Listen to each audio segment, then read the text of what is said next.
So have you ever like felt that your bank account's kind of like playing Oh. this weird game of financial whack-a-mole? Yeah.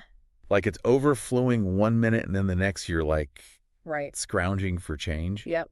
It's like you're not alone Yeah. if you're feeling that way, especially if you're part of Mm.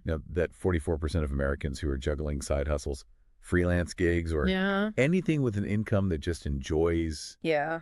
keeping you guessing. Absolutely. So that's where I think this deep dive into irregular income comes in. I love it. So this guide is like Yeah. our treasure map to Yeah. finally Yeah. navigating the world of budgeting when your paycheck, Right. kind of has a mind of its own. It does. Yeah. And what's really fascinating about this is that it's not just about the numbers. Right. It's about reclaiming that feeling of control, Well, it's just gonna. knowing that you're prepared no matter what Yeah, curveballs your income throws. I love that. Yeah. So how does irregular income suggest we tackle this unpredictable beast? So the first step is understanding like why traditional budgeting really falls flat for us irregular earners. Okay. It's like trying to force a square peg into a round hole. Yeah. It just doesn't fit. It's so true because you try to stick to a strict budget and then bam, Right. the slow month hits. Exactly. And everything just goes out the window. And it's so frustrating. So frustrating. So this is where irregular income swoops in with a system specifically designed to embrace those peaks and valleys. Okay.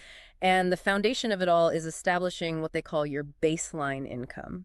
Okay, baseline income. Yes, It sounds like bedrock, something solid. it is. So what exactly are we talking about? So think of it as your financial safety net. Okay. It's the lowest monthly income you've earned Okay. in ideally the past 6 to 12 months. Gotcha. It's the income you can always rely on even during those feast or famine cycles. Right. Those months where you're just like clinging to the hope of a last minute project. Exactly. Okay, so we've identified our baseline. Okay. What's yeah. next? So now we're ready to map out where those hard-earned dollars are going each month. Okay. Irregular income breaks expenses down into 3 key categories. Right. Think of it like a financial GPS for your spending. I'm picturing a map with flashing lights and everything. We've got the what- essentials, Mhm. the non-negotiables like rent or mortgage, Okay. utilities, groceries, insurance, and those minimum debt payments that we just can't wriggle out of. Gotcha, the essentials. Yeah. What comes after that? Next up are secondary needs. Mm-hmm. These are still important, but they offer a bit more wiggle room. Okay. Think transportation, non-essential bills, Okay. subscriptions. You could maybe pause if things get tight. Right. And even those savings goals you're working towards. Makes sense. And finally, those treat yourself expenses, right? Exactly. Discretionary spending. Yes. This is where we get real with ourselves about dining out entertainment, those impulse buys, and all the little things that can add up Yes, without us even realizing it. absolutely. Okay, so we've got our baseline in our spending Okay. mapped out. Where does the irregular income magic come in? Yes. Like, what is the secret sauce here? So this is where it gets really interesting. Okay. The source introduces us to what they call a buffer fund, Okay. the secret weapon for conquering those income dips and building lasting financial stability. A buffer fund? Tell me everything. Imagine this. You land a huge project. Okay. You have a month where the income is flowing. Yeah. Instead of going on a spending spree, Right. you channel that extra cash into your buffer fund. Ah, so it's like a Yeah. financial cushion for those leaner months when the project runs dry. Precisely. Okay. You're riding the wave of your irregular income without feeling like you're constantly getting knocked down. Okay.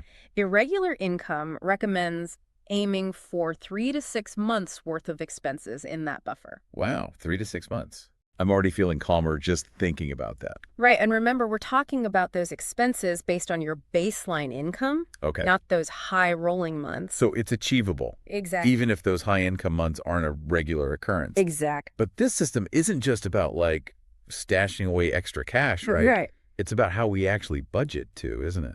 You're right on the money. Okay. That's where the power of averaging comes in. Okay. It's about creating that consistent, predictable budget, Mm-hmm. even when your income looks more like a roller coaster than a straight line. Okay.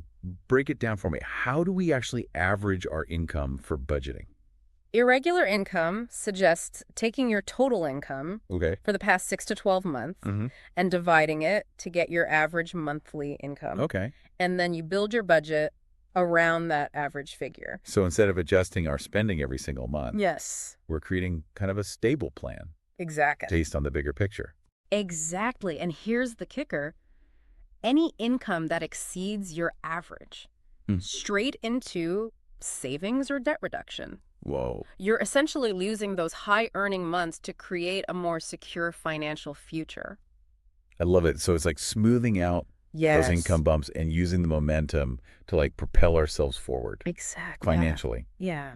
This source mentioned an example, Alex, right? Yeah. Could you like walk us through Sure. how he makes this work in real life? Yeah. So Alex is a freelance writer. Oh. Some months he's bringing in like $5,000. Others, it's closer to $2,000. Yeah. That $2,000, that's his baseline. Okay. He maps out his essential secondary and discretionary spending based on that figure, uses anything above it to build his buffer. Yep. And then when those leaner months hit, he's got that safety net and the peace of mind that comes with it. Okay. It's really clicking for me now. Yeah. I'm starting to see how powerful this system can be. Yeah. Especially for those of us who like haven't quite cracked the code Yeah. of budgeting with irregular income. Absolutely. But this isn't a set it and forget it approach, right? You are absolutely right. Okay. Irregular income emphasizes that this is a dynamic system. Yeah. Your income patterns might shift. Right. Your expenses might change. Yep. Life just throws those unexpected curveballs. Yeah. Regularly reviewing and adjusting your baseline and average is key to staying on track. So it's about being flexible and adapting as we go, Yes. not letting those changes derail us completely. Exactly. It's about having a system, but also having the wisdom to know when to adjust it. Okay, so we've covered a lot. Let's recap the irregular income approach. Yes. So establish that baseline, Yes. categorize your spending, Yep. build your buffer, Yes. and budget based on an average, Mm-hmm. all while remembering to reassess and adjust along the way. You got it. It might seem like a lot at first, but the payoff is huge. Yeah. Reduce stress, increase savings, and a sense of control over your money, no matter how unpredictable it may be. And that peace of mind is priceless, especially when you're navigating the world I agree. of irregular income. Yes, I couldn't agree more. Yeah. So now that you have this incredible framework, Yes. what is one action you can take today to start building more stability into your financial life? That is the question It is. that everyone needs to ask. Yes. Thank you. Absolutely. So much for joining us on this deep dive Of course. into irregular income and budgeting. Yes. We'll see all y'all next time. Sounds great.